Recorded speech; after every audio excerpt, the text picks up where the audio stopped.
Welcome to the Zachrilege cast, Alex Moreschi. I was like, I'm gonna get the last name right, and then I screwed up the first name.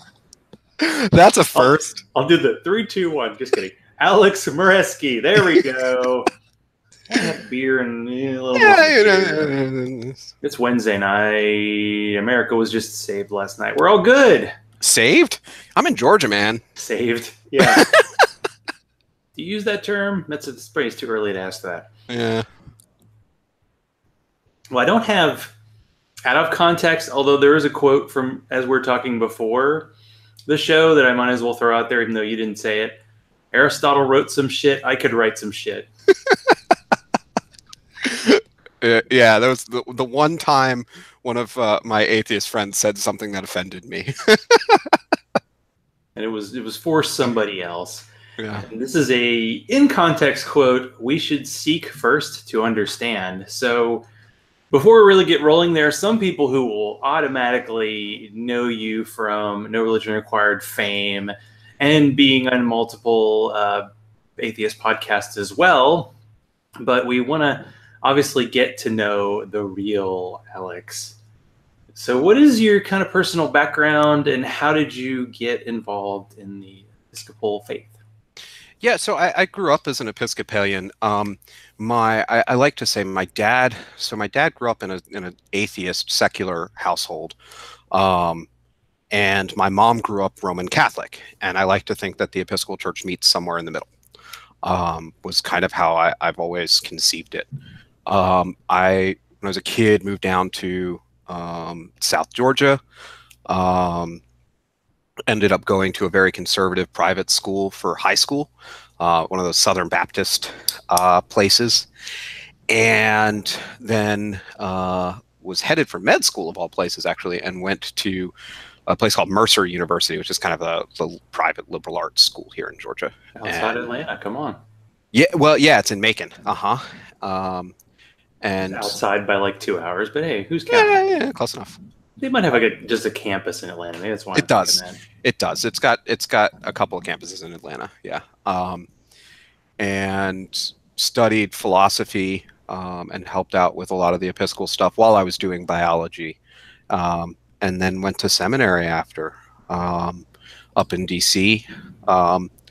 It was interesting when I was in seminary. I have some friendships from seminary, but I wasn't all that close to most of my peers in seminary. I found myself going and playing board games and Magic the Gathering at one of the shops in town. And that was really kind of where my lasting friendships from those years came from.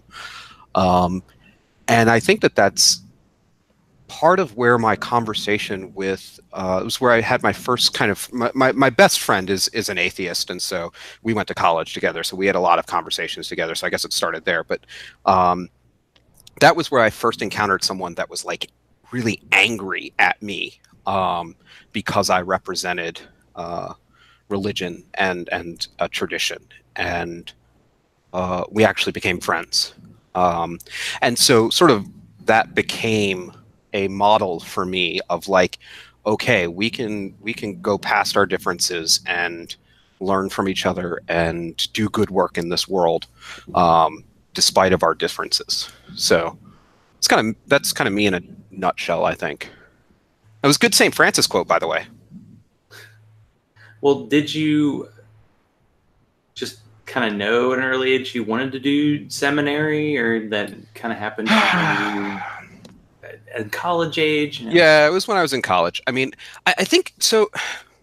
Here's part of what happened was that I was always connected to the church, and I had folk in the Episcopal Church that encouraged me to ask questions, that encouraged me to read as much as I can about different traditions and not take anything for granted. And then I saw that with the contrast of this Southern Baptist tradition, which is don't ask questions, do what you're told.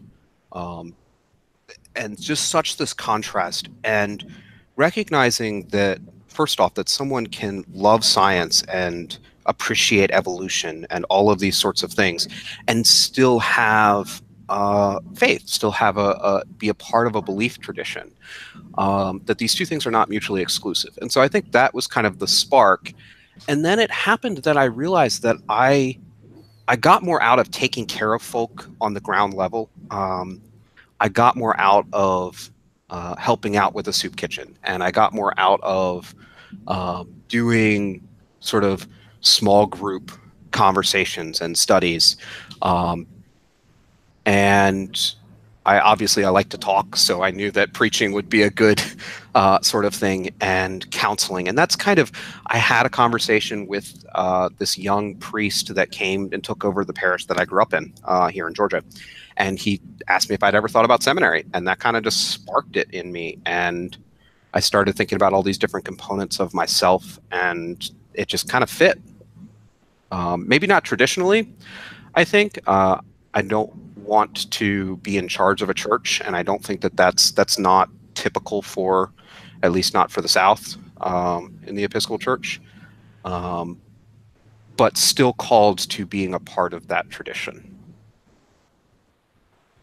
But at the same time, you have a pretty sweet beard, which would fit you in nicely with most of the atheist podcasting community. I don't know, it's pretty patchy. I'm one of the strange ones that doesn't have one. It doesn't look good. Well, I think you're adorable. So. Well, I appreciate that. In your face, Jeannie and Deborah. What you gonna do now, huh? That's what I thought. They didn't just say nothing. Well, okay, so but you're not. You say you're from Georgia initially, because you don't have the accent, so you seem to have been around a bit. Sometimes people from the South, move north, and then it just kind of disappears, and it can come back at special times. Until I was about like 12 or 13, I was just north of Philadelphia, Pennsylvania. So that's kind of the, and I managed to not pick up the Southern accent as a teenager. We were just north. We were in Valley Forge area of Pennsylvania, and that's kind of where that area is where both of my parents' families are from. So. Okay, so you've been in the area of barroom atheist, so that's good. Uh-huh. But you don't have the Pennsylvania. You don't say the yins or yuns. No, I didn't pick up the slang. That's a Pittsburgh thing. That's more of a Pittsburgh thing. And for some reason, my dad says sorry, which is Canadian. I don't know. I don't know where that came from, but. And we don't say the H we say huge, which is kind of puts us in bad company with somebody running our country at the moment. But we won't go. We're not quite ready to go there. So we have personal history. So what brought you to Savannah, and how did you meet cute with Bobby and Ashley of No Religion Required? Yeah, so I went to Savannah. So in the Episcopal Church, it has the structure that is kind of similar to the way that Catholicism works. So we have these things called dioceses. Think of them like a state. In the state of Georgia, we've got two dioceses. There's the one of Atlanta, which is the top part of the state, and then the bottom half, which is just called the Diocese of Georgia. And that includes the town that I grew up in, which is Albany, which is on the west side of the state, and then Savannah is where the bishop's office is, over on the east side of the state. So that was kind of how I ended up there after seminary. It's typical for folk that come out of a diocese to go back to their diocese. And I was working out of a parish there. And one of the things that I had done while I was in seminary was go outside of the tradition walls. And one of the things that I was kind of beaten into us was make sure that you have people and support and outlets outside of the church. Don't become so siloed. And so I thought, well, what's the best place that I can go to make sure I don't find religious people? Well, how about the atheist group in town? And so I looked up and went to the atheist group in town, and surprisingly was really embraced. I received such a warm welcome from that community, to the point where when I go back to Savannah, I put a call out, I get like 10 to 15 folk that come out to visit with me from that group. And Ashley and Bobby weren't really active in that group, but they would occasionally attend. And I think that's kind of how we met in person. And he said, look, I do a podcast, blah, blah, blah. And then like 9 months later, I think, had me come on the podcast. And that was a good thing. That was much more kind of like on this sort of level, though a little bit more formal, I suppose. And we talked for a while, and then I didn't hear anything from them for a long time, and then I was invited back to talk, and then I just kind of started participating with them more and more, and then Ashley's mom, stepdad, first got sick, and I was doing sort of adjunct chaplaining at the trauma center in town, and so I went and was there with her and Bobby and her mom, and then I was also there when her mom got sick, and those sorts of experiences build relationship bonds. I think that going through difficult things together, a lot of the time our differences tend to get washed away. So that was kind of really how I developed a bond with both of them, and they're family to me. They embraced me in a way that has been very meaningful. Well, what was it like, kind of being the bridge between like a non-believer child and the adult who's still kind of holding on to it? Yeah. Natural for me, I think. I'm used to seeing multiple sides of a thing. I'm used to sort of, and I think it's part of just my academic background or just the debate side of things. It's important that we can see from multiple people's perspectives. And so then being able to honor where, say, Ashley's mom was, but also honor where Ashley and Bobby were and are, and not try to change who they are or where they are. I think that's very, very important. And that allows me to just be present. And that's what I do. I'm a hospice chaplain right now. Most of my work involves being present with folk in moments that other people would be uncomfortable in. Do you ever tell them, and maybe lightly, that obviously God brought them together with you? No. I mean, what would be the point of saying? Winked. Come on, it would have been funny. Yeah. What would be the point of saying that, right? I mean, again, it's for me, what I think, it's not irrelevant, but it's irrelevant in terms of what's more important is my relationship with them. And saying something like that would only hurt the relationship. There would be no reason to sort of do that. Plus, it's not in my vernacular. It's not something that I hear a lot in my tradition. We tend not to use that kind of language outside of a liturgical setting, although there are some that do. So that doesn't come naturally to me like it would from an evangelical tradition. Well, I do want to talk more about what you've done in hospice, but let's do a quick short break just to let the audience know. So what is being consumed tonight? What are you drinking tonight, Alex? I have a Yingling, good old Pennsylvania lager. Beer. Yeah.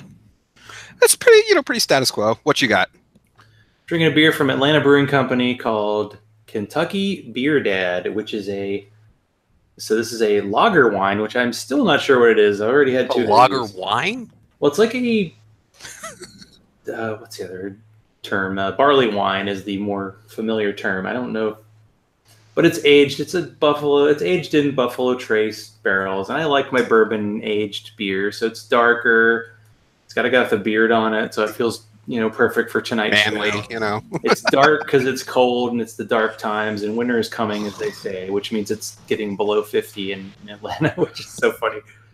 But I wanted to talk before the hospice talk and kind of what you do as a living and a calling / living. Your time being a co-host, being a kind of a regular on No Religion Required. What was it like to be on that show? just that experience, because you just kind of got to hang out for, well, the show seemed like the show for a while was 3 hours, and they kind of cut it down, but Yeah. it was still a lot of time. Yeah.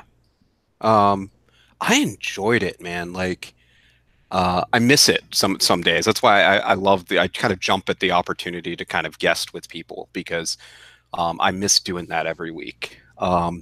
It was a good time to explore topics. I think that Ashley in particular had a curiosity and a sense of wanting to know more and wanting to ask questions and wanting to understand things, and having folk like Jeremiah talking about these sorts of stuff, and Morgan and others. I mean, other guests and stuff. But it was really, really kind of cool to just to wrestle with these things, to talk about them. I tried my best to translate some different issues, and to engage thoughtfully. But I really enjoyed it, and I always felt respected and welcomed, which is a strange sort of thing. Yeah, that show was kind of became an event, because the times that I was there in the chat room, there were always a ton of people, Mm-hmm. and everybody was having a good time. And do you occasionally have to reach out to Ashley and say, "Hey, could you call me? Just call me Ass"? We stay in touch. I saw them at we saw you at ReasonCon, right? Weren't you? NanoCon in Nashville, yeah. NanoCon, that's what. Yeah, that's what it was. Not ReasonCon. Yeah. So I think we have a question in our chat room. Yes, I'm watching. Hey, those are always suggestions. Now, Jeannie usually throws questions out there, and sometimes they're questions that I'm going to ask later, and sometimes they're questions I'm never going to ask, and sometimes they're questions. All right, I'll let you host. But that's a good question. Let's go ahead and throw the one out there. So, during your time, No Religion Required, what was the most unexpected thing you learned? That Bobby has an affinity for hip hop and reggae. I was that was hilarious to me, and because I had a friend of mine at the time, a guy that's kind of involved in his own way in sort of activism in African American communities and that kind of thing, and Bobby starts speaking his language, and it was just like, whoa, where did this come from? And so that, I know that's not really profound, but it was unexpected. Well, I just thought it was great when I got in the chat room and it was like their last episode, and they had me call in, and then as soon as I called in, the system crashed because they made the joke about their equipment breaking. Well, of course it was Bobby's equipment breaking, right? And it happened one last time, and I was just glad to be there for that experience. Yeah, that was kind of a neat sort of closing. I think it was closing on a good foot, on a good note. I think that the way that sort of Bobby had explained it to me, sort of one-on-one, was that, you know, he started the podcast to work through some things and to talk some things out and to vent some things out and vent some of his frustrations, and that he got the chance to do that. And that medium served its purpose. And I thought that was really profound. I thought that, you know, I have so much respect for the leader that Bobby is. And I think he is a good leader precisely because he can do that, because he can reflect and say, this is why I did this thing. This is what I needed to do. I brought people together for this purpose, and it served its purpose. And now I need to do something else. And I think that really speaks to his character. Well, he was one of the people instrumental in getting me to start doing a podcast. And as hard as it is to start a podcast, it's got to be hard to say you're stopping one, because you have an audience that is there. You're never really done. You've never run out of people to talk to. You never run out of topics to talk about, and you can always go back to topics. So that's tough. I was a guest on Barroom Atheist before I did a podcast, and I remember when I finally got ahead of them on episodes, and I was like, wow. And now I'm only like 5 months away. I'm probably gonna have more episodes than No Reservation Required, which is very strange. But we have some dearly departed. You know, I did the exit interview with them, but they were still doing. You know, were you a little annoyed at Bobby because he was seeing an ex preacher behind your back or in front of your back? Oh no, Since I actually listened to an episode where you and what's his name? Jerry. Yeah, Jerry DeWitt. Met him too in Nashville. I friggin' love Jerry. Jerry, have you listened to his book? I read it a while back, but I haven't. Dude, if you have Audible, go listen to it. He reads it himself. It's I've read parts of it too, but I liked listening to it because he has a good way of telling his own story, as I think a lot of people do. But I really, really enjoyed him because I think he and I think very, very similarly about things and about not just community development, but also how to engage with the world. And I think Jerry's great. And you know, it's interesting because I had some people tell me that I really should go on. And I was a guest once on to the what's the podcast Hope After Faith, right? Hope After Faith. I think Bobby and Jerry still do that, right? I'm not sure if it's paused, but they were doing that, which, yeah. You know, it's funny. Sometimes people quit a podcast and then they're like, later they're doing a different podcast. Like, you didn't quit.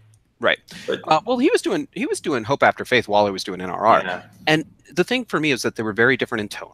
And I talked with Jerry about this before, which was there was a reason that I participated in NRR and I did not participate in Hope After Faith.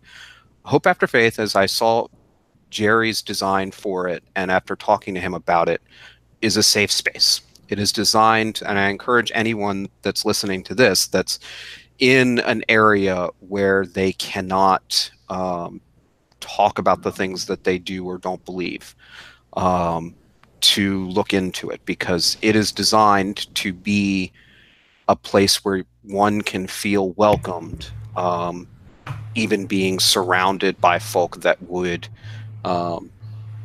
harshly persecute and judge them, and for being atheists. And that's why I didn't participate, because it needs to be a safe space. It needs to be a place where there aren't theists, you know, sort of engaging and doing that kind of thing, because that's not what it's there for. Whereas what I saw NRR was precisely there for that reason. So I'm glad that Bobby continues to do that. I hope that he continues to do that. I think that he and Jerry both have so much leadership and pastoral skills to offer the various atheist communities. Well, I mean, Bobby's marrying people now, so he's a celebrant. Yeah. Yeah. That's great. That was the end of NanoCon weekend, getting to marry. I wish I could have been there. Man. Anyway. You didn't make it. Oh, that was... I heard, yeah. It was the biggest... I had to get back. I had something, but yeah.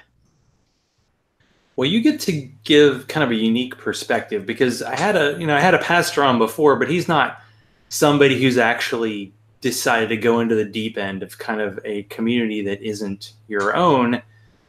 So over this time, and you were with No Religion Required for a while. You said the first time you were on was like in the 20s, 30s. I mean, they did 180 episodes, so they were on for 4 or 5 years.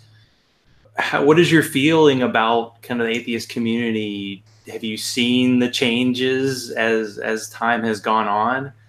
And I don't even think I need to say, has it been good?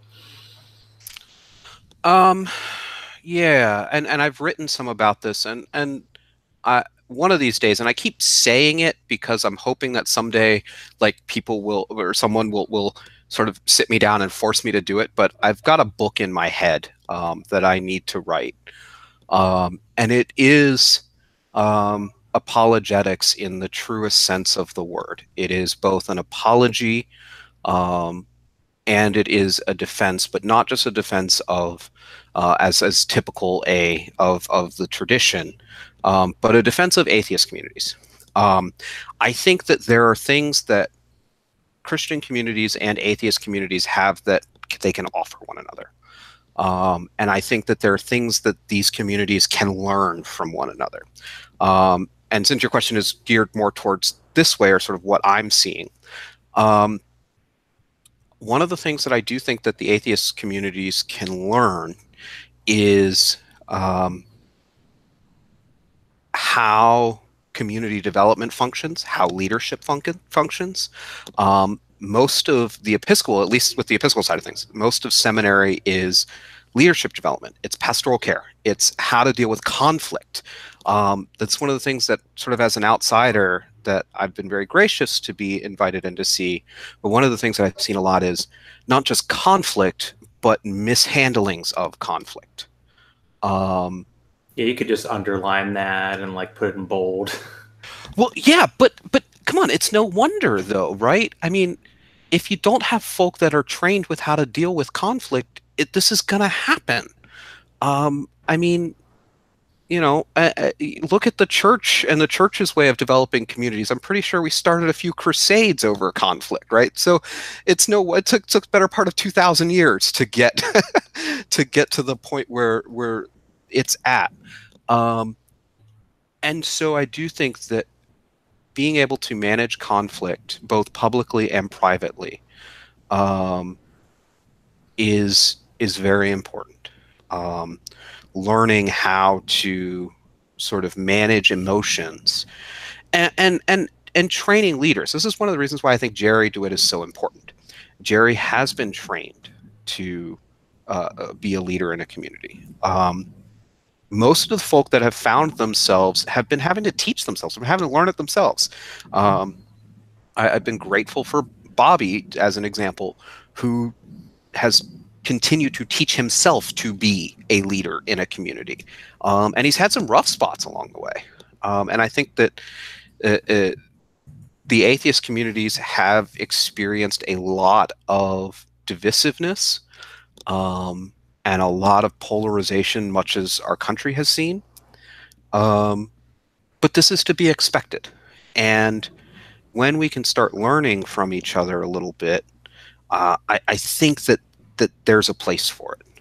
I think that these communities not only have something to offer, but things to offer each other and things to offer the rest of the world. But in terms of, I guess, leadership, because, I mean, you see this in religious communities, you see this in atheist communities, where it becomes a cult of personality as opposed to, hey, we're all together for this thing. How is that kind of avoided by leadership, where they are actually, hey, we have all these values and we're all together and somebody's got to be in charge, maybe not one person, but, you know, a committee or something?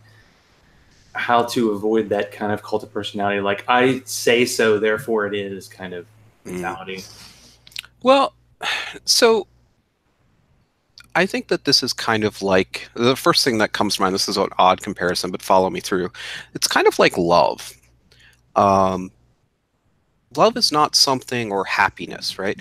These things are not things that we get right and then it's done. These are things that we continue to work on. We can't just achieve happiness and then, yep, we're happy, and then that's the end of it. It's stuff that we have to continue to foster. So avoiding the cult of personality, it's not something that we can just fix and then be done. It's something that we're going to have to continue in every community to be vigilant of, because it's just part of the human condition. And one, I do think there are ways to mitigate it. And different traditions have mitigated that in different ways. So you have my own tradition, the Episcopal tradition, has a hierarchy, right? We have a hierarchy, and we have a particular political structure where each church has a vestry, or kind of elders, as it were, but they're elected to those seats. And the vestry has a certain amount of power, and the clergy person has a certain amount of power, and then the bishop has a certain amount of power.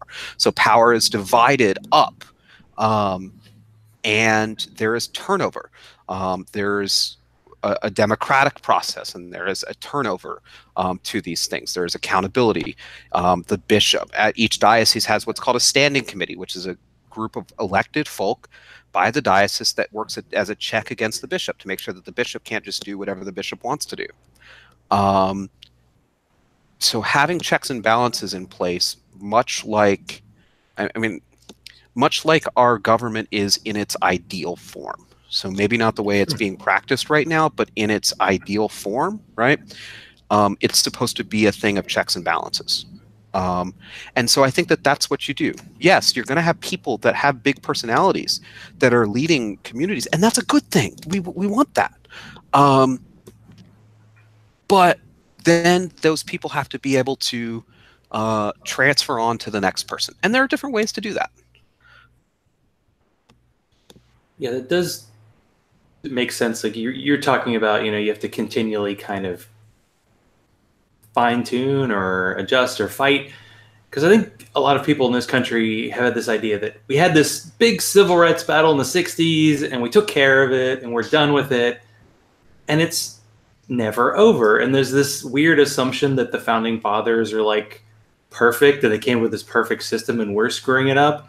Like there are a lot of Christians who seems like just in the last century have decided that the Bible was like this perfect thing and that there was never any change to Christianity. And it's like, well, if Christianity ruled the school, where the hell did democracy come from? Because that was not a commandment that I have ever seen, But that's a little high level. I do want to talk because, No Religion Required ended, but you still kind of have that podcast itch. What would the Alex podcast be like? So the Alex podcast. You could call it something else. That's fine. Yeah, no. That's a working title, people. Yeah, I don't have the hubris to put my name in a podcast that I would run like some people. Dude, just call it Religion. Try that. Just kidding. Haha. It would look like, I ran a sort of small group, sometimes between 10 to 20 folk out of a coffee shop with a couple colleagues of mine in Savannah. One was an Episcopal priest, the other was a Methodist minister that's now in the process of being an Episcopal priest. So, and the three of us, it was called Common Grounds, and it's a pun off of the coffee shop, but Common Grounds, I think, would be what it would look like for me. The podcast would be, okay, let's get a couple of people in the same room that are different about something, that they differ about religion, about whatever it is, politics, well, maybe not that here, but and find that common ground between them. Work in such a way that we are not really debating, but that we are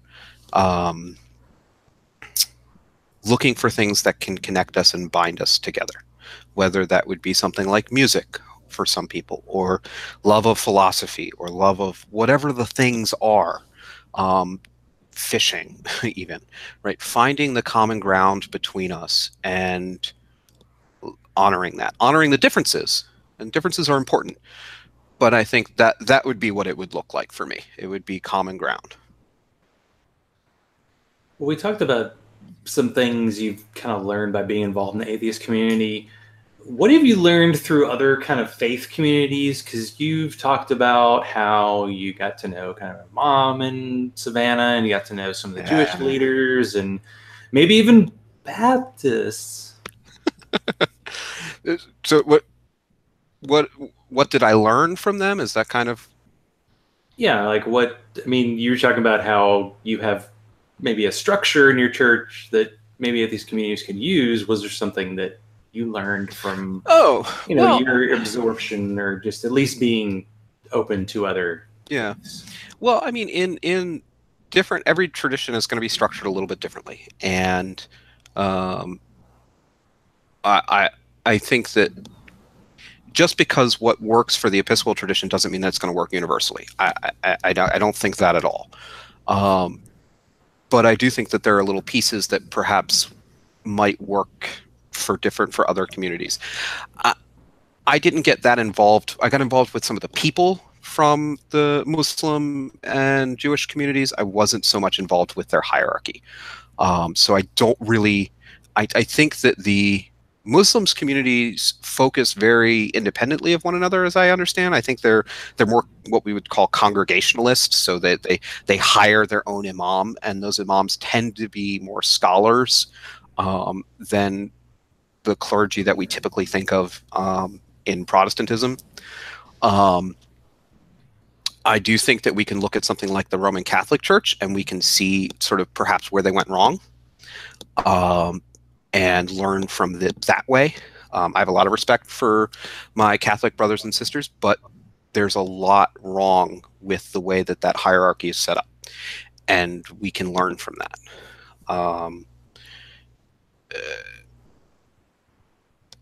It's hard for me to really get into specifics on that. Maybe there's another question there somewhere. I'm just drawing a blank. I just, It's okay. It's a lot. That's a wide kind of swath to cover. Yeah. But you're actually formally hired and work as a chaplain, and you're taking care of people. It's in a hospital situation. Is that correct? So it's hospice. Well, okay? Yeah. Well, tell what's your job, kind of your day-to-day stuff. You know it better than me. Hard to believe, but true. So hospice, it's really interesting because I didn't know much about hospice before getting into it, but it's something that I encourage everyone to kind of check out. As the baby boomers get older, we're going to need it. Hospice basically is a funded, government-funded programs. Some of the companies that use that funding are private, are not for profit. Some of them are for profit, which is really interesting to me. Basically, they use staff. There's certain regulations that go under it, but in order for someone to be on hospice, they have to have a diagnosis that they are going to die in the next 6 months. They have 6 months or less to live if their disease carries out its sort of logical progression. That everything we know about medicine, if things carry on the way that we think it will, that this person's going to die in the next 6 months. Now, I've had people on my hospice for 2 years, so that's not always the case. Cheaters. Yeah, right. And so hospice then is a team. It's a truly interdisciplinary team. They're required to have volunteer coordinators. They're required to have social workers visiting patients and families. Myself, they're required to have a chaplain, at least on staff, at least be able to check off that box. People aren't required to see the chaplain, but I'm required to at least check in with every patient and see if they want to talk with me. And what we do, our goal is to switch from, is to go away from this medical model of that we have to fight to the last breath, to one of saying there are some things that we just can't beat. There are some illnesses that we can't cure. That life looks differently for different people, and it's not enough to have our cells going through their processes to be alive. We have to have a lack of suffering. We have to have some quality of life, and that's what hospice is about. And so I work with a very good team, a very caring team. That the goal is we get people onto our services. Most of them are in their homes. I mean, that's one of the other goals, is to keep folk in their home, because that's where they're going to be the most comfortable, and we make them comfortable, whether it's through counseling, through the medication, the medical side of things. We do our best to keep them comfortable and take care of their families. I follow families. I've got a memorial service that I'm doing on Tuesday. We follow families for a year after their loved one dies.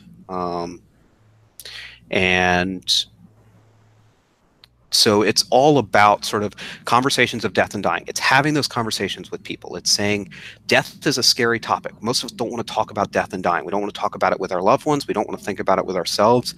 But the more that we talk about it, the more that we have these conversations with each other, and with our loved ones, the easier the dying process is, the less painful the dying process is.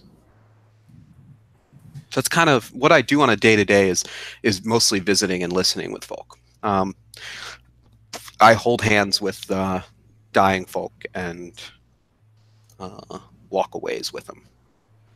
Now, you mentioned on No Religion Required, like when you're in a hospital, you wouldn't wear the collar. Do you do it at this job? Is it kind of part of your That's an costume? ongoing. Oh my I gosh. guess it depends on where you are, huh? Is it? So it does depend on where I am. That's an ongoing issue. I have had arguments with people in my organization about it. I am in a unique position. Most chaplains in the South are not Episcopal or Catholic. They are Protestant and from evangelical traditions, and they do not wear collars. I would not wear a collar in a hospital setting because there are times when I have to be anonymous, in a sense that I have to be able to get into a room. People are coming into a location that I am comfortable in, not the other way around. So not wearing a collar allows me to get close to other people that may have reactions to that. On the flip side, I wear the collar when I'm out in the field a lot because it is a tool that I use to be able to get to the door. Right, I'm a young white dude walking into predominantly poor black neighborhoods wearing a suit, right, and a name badge. It is tough to not give the wrong impression by walking to the door. However, if I've got my collar on, they know why I'm there. Right, it's my uniform. They know what I'm there to do. And so there's a level of trust that I am able to be embraced more readily because of that. One of the things that I've experienced that's been really interesting, man, it's been so interesting, is I've had the opportunity to go into like kind of all black congregations for funerals and like all white Protestant congregations for funerals. And the reception that I get personally is wildly different. I mean, the feel and the tone of these things are extremely different, but just the way that they receive me in my collar is very different. When I'm in the African-American congregations, almost every single time I am called up to the front. And if I'm sitting in the back in my collar, they will put a chair next to the pastor and pull me out of the congregation and sit me up next to that person and make me a part of the service on the spot. They will smile and welcome me, and nobody in the room knows me, right? But there is a sense of community that is there, and yet welcoming me in to that community because of the work that I'm doing, versus the sort of Caucasian congregations that, man, I get side glances. People avoid me. They try not to talk to me. It's a really, really kind of opposite reaction. Sorry, that was a tangent, but A glorious tangent. I do want to ask, I mean, since you deal with people in a very stressful part of their lives, and of course, the ultimate, I guess, stress is someone at the end of their life. Do you have, as part of your training, a way to kind of deal with that yourself, with all, because you deal with kind of heightened emotions in your job a lot? Oh, here. I'm kidding. Well, I am and I'm not. But therapy, most of us need therapy, whether we think we do or not. We need therapy because it gives us a third space to talk to someone. It gives us someone that is trained to help us process our thoughts and our feelings and emotions. Human beings are complex creatures. We are the biggest supercomputers on the face of the planet is our brains. And so if you think about what the IT person does for your computer, well, the human brain is millions of orders of magnitude more complicated. So having someone that can process these things with me, I go to my therapist. I take Wellbutrin for depression. I'm on my ADHD medication. So I take my meds. I see my psychiatrist. That's important. I haven't been doing as good of a job lately. I've been kind of, I don't know, whether it's politics and different stuff, just been struggling a lot lately, emotionally, for different reasons. But I try to exercise. I try to take care of myself. I try to get enough sleep. I think that those of us, especially those of us that are in very stressful jobs, have to do that. And then the other thing is have community. This is one of the reasons why I want to be an apologist for atheist communities. Atheist communities can be together and lift each other up and welcome each other and challenge each other to be a little bit better every day. I think that our goal in life shouldn't be to be the best person out there. I think we often have this moral standard of I want to be the best and that kind of thing. And I think and I want to do the right thing, so on and so forth. I think the standard that we have to hold ourselves to, whether we're religious or not, is how can I be the best version of myself that I can be? I'm not going to be a good Zach. I'm just never going to be that. That's correct, because it's impossible. Right. Yeah. But how can I be faithful to myself? And I think that I can do that by trying to be a little bit better every day. And that's where these communities come in. I've said it on No Rules Required. I've said it elsewhere. I am not in the business of saving souls. That's above my pay grade. That's not my job. My job is to love folk. My job is to love other people. It's to make sure that people have someone that is supporting them, have community that is supporting them, and loving them, and also challenging them to be a little bit better. That's where that whole thing where we're talking about that we have to constantly be reinvestigating it, that communities, that you can't just achieve it and then you're good to go. I think that we work that way as people too. We have to continue to be challenging each other to keep moving forward. Well, this might be the first time I've said this in the show history, but testify. Yeah, right. That's my motivation, right? That's the hidden agenda, as it were, for why I do this kinds of things. The hidden agenda is because I have an invested interest in community, in helping people to love each other a little bit better. That's where my faith is. Anybody that's heard Michael Curry, who's the head of the Episcopal Church right now, he doesn't go 5 minutes without saying the word love, and I'm on board with that. That's my job. Well, you have one more job before we call it a night. Do you have a joke to share with the crowd? Okay. All right. Because I feel like someone in your job has to have jokes somewhere. They have to be there. Okay. So I do have one. And I figured I'd do a religious joke because, that's the context that we're in. And rather than doing an Episcopal one, I'm going to do one that I love that I think we'll be able to get. So we've got a Catholic priest and a rabbi, right? And they're having coffee together. They've been old friends and they're talking, and they're drinking a little bit. And the rabbi says to the priest, I was wondering, have you ever thought about being something more than a priest? And the priest goes, I never really thought about it. But now that you mentioned, I guess I could be a bishop one day. And the rabbi kind of looks at him and goes, Bishop's good. Bishop's good. Have you ever thought about being anything more than a bishop? And the priest is kind of like sloughing along. Goes, sure, I guess I could be a cardinal one day. And the rabbi kind of gets him going. And goes, yeah, well, that's good. That's good. Do you think you could be anything more than a cardinal? And the priest goes, well, since we're dreaming, yeah, one day I could be the Pope. And the rabbi goes, Pope is good. Pope is good. Have you ever thought about being anything more than the Pope? And the priest is really confused. He looks at him and goes, well, more than the Pope, who do you want me to be, Jesus Christ? And the rabbi turns to him and says, well, it worked for one of our guys. There you go. I got a pity chuckle. That's great. Reactions on that.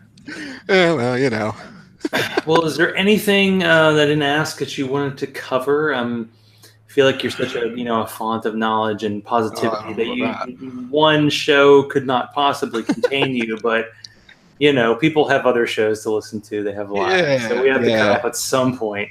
So I can just kind of in our chat room. There's a bunch, and I can just quickly sort of. They'll be very confused. You're actually answering their questions. I know.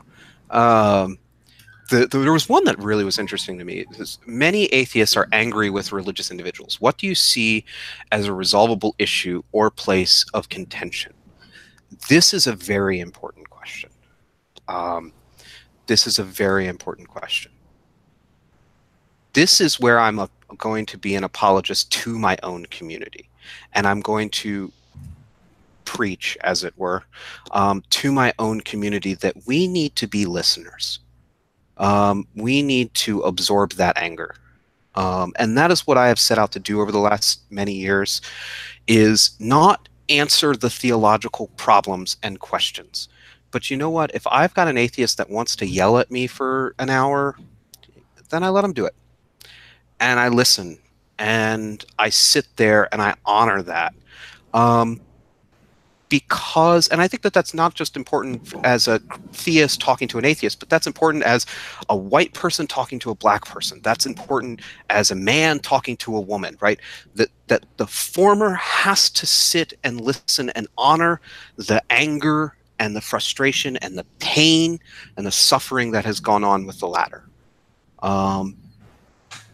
And that's part of our jobs. So the resolvable issue is letting that anger be and honoring that anger and saying that that anger is justified and that it is valid. And I'm sorry. Sincerely apologizing for the things that my tradition has done, that white folk have done, that men have done, so on and so forth. Cisgender, heterosexual people have done. That's a way that we can resolve this. I do think that that's important. So quickly, I don't really. The Catholic one's a good. Yeah, the Catholic question's a good question, but that's okay. What do I do for fun? Oh, I play board games. I love board games. Everybody should go play board games. I do Magic the Gathering. I'm actually a judge for Magic, the card game. I love it. Play chess and that kind of stuff. Lately, my friends and I have been playing a great game called Mysterium. It's kind of like Clue, but it's cooperative and it's got abstract art. It's a lot of fun. So that's what I do for fun. And I am a humanist. I'm absolutely a humanist. Not secular, but I am a humanist. So I think that's all of them. Most of them. There's a first. All your questions have been answered. It should be like, what's the meaning of life? And just 42. 42. Done. Game over. Mic drop. Well, where can people find you online? And, well, Facebook's just I know it's sad that the show isn't there, but I feel like Alex, the life and everything, or whatever we want to call it, working title. We'll get there. We'll work on that. Yeah. I'm typing my email address just into the chat so that people can check that out if anybody wants to email me at any time. But Facebook's just the most reliable way. I'm on Facebook a lot. I'm committed to continuing on that medium. And we're friends on Facebook. I'm friends with a lot of people in the atheist community. So please feel free to find me, friend me, message me. Anybody that's in any of these communities that just needs to talk and needs somebody that's a trained ear, I'll give out my phone number. I never mind sort of listening, and I've done it before. And we're all in this boat together. The world is changing, and if yesterday, with all of these elections, showed us anything, it's that we've got a long way to go, and we've got to start finding things that bring us together to fight the very real and present evils of this world. Don't know if I could finish it any better. So thank you, Alex, and people who think, gosh, his last name's hard to spell. It's in the show title, people. You can find him. Thanks for having me on. Thank you for being on the show. It's been a lot of fun, and it's a perfect time to end since there's no more of this. Yeah, I was just going to say, there's no more beer. Oh, what's wrong? All right, good night. Good night. Love you, brother.